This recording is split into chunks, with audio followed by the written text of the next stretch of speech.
The Tea Party's recent rally to oust President Obama showed just how politically impotent the group has become. But it isn't just the Tea Party. The Republican Party is becoming more and more irrelevant as the American public is beginning to see just how socially, economically, and politically backwards the party is today. Joining me now to talk about this is Howard Nations. Howard, Paul Waldman, writing for the American Prospect, and he is a great friend of Ring of Fire. He's been on this show many times. But he recently laid out some of the more serious problems facing the Tea Party wing of the Republican Party. Explain to us a little bit about what's happening with the Tea Party at the moment. Well, in the good old days, in the smoke-filled rooms of politics, the party itself would get together and work out differences, and then they would come, they'd big combat, but then they'd come together and their public face was always the same. Now, with the Tea Party, it's completely different. Today's battle is between the establishment Republicans and the Tea Party Republicans. It's very high profile, very heavily financed, and their strategy is their usual circular firing squad. And they've spent a lot of time going after some of the well-established GOP members, Lindsey Graham, Mitch McConnell recently. And, the establishment seems to be coming out ahead right now, but you never know what can happen when all this money starts flowing in from the Kochs, who are very heavily behind the Tea Party. Very much so. As a matter of fact, watching the Republican primaries versus the general election today is kind of like going to a movie where you go to see a good conservative film, but you have to sit through a Looney Tune cartoon before you get to it. Well, that's the Tea Party part of it.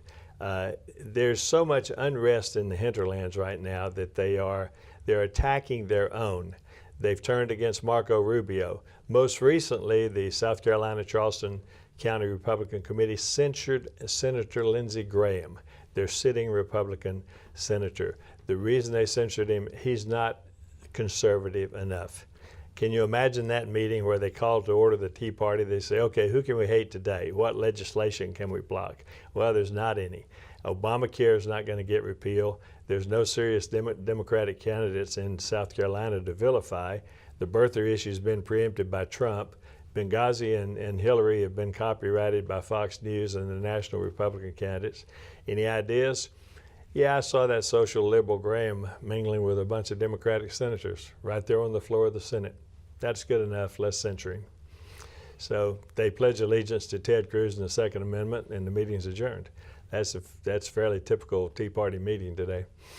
And the Tea Party itself is not the only group facing problems. Once you get over into the establishment, I mean, they're starting to see some real problems materialize for them. As their base just, refuses, not just their base, their elected officials, refuse to evolve with society. So what's happening with the establishment right now? Well, what's happening primarily is that you've got people who, the establishment has been moved to the right.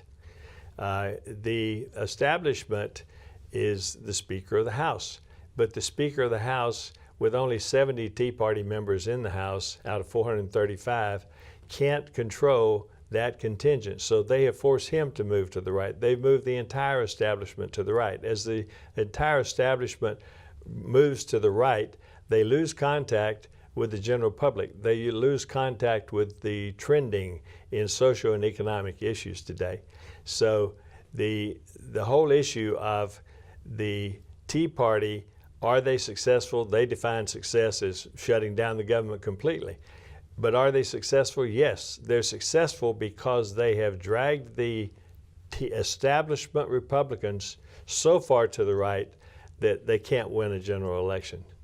And, Al Jazeera America recently put together a fantastic article. They pulled all these poll numbers that you're not going to see on Fox News, you're not going to see anywhere in the corporate media, but they really laid out the fact that the current GOP/Tea Party/ whatever you want to call them right now, they're having a serious problem because this younger generation, these new voters that are moving up through the system, they're not getting behind the Republicans on really any issues right now, are they? The Republican establishment is getting very definitely out of touch with the public today. the polls are still in their favor, but they're trending strongly against them. For example, in the current polling on values and beliefs, on the social issues, the Gallup poll shows that 34% identify as conservatives. 35% of voters identify as moderates, and only 30% identify as liberals. Well, that's a plus 4% for conservatives. However, as recently as 2009, 2010, it was a plus 17% for conservatives.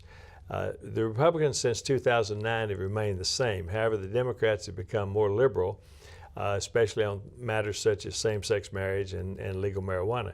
The overall significant shift to the left has occurred since the Obama election. And the bottom line today is that conservative ideology is still dominant, but it's shrinking significantly. And the more Democrats are self-identifying as liberals. And I think a large part of it is the fact that we did have this major economic meltdown that for a large part of it was brought by nothing more than Wall Street greed and handouts to the 1%. And that is Republican economic policy. That's Republican economic policy dating back to the 1940s. They haven't changed in 70 plus years. And just real quick, we've got about 30 seconds. Do you see any change for them on the horizon? Are these poll numbers going to wake them up at all? Let me tell you what the changes are on the horizon. The keys to the future are the millennials. 75 million Americans who age 17 to 32, so they're almost all into voting age right now. 35% are non-white. They're more liberal, they're more democratic, and this group feels that the federal government should be doing more for them, should be more involved in their life. And as they come completely into voting age, it will be exactly what President Obama proved. When you win the millennials, you win elections. And the millennials are being lost on every possible front by the Republican current policies. I agree completely. Howard Nations, thank you so much for being with us today.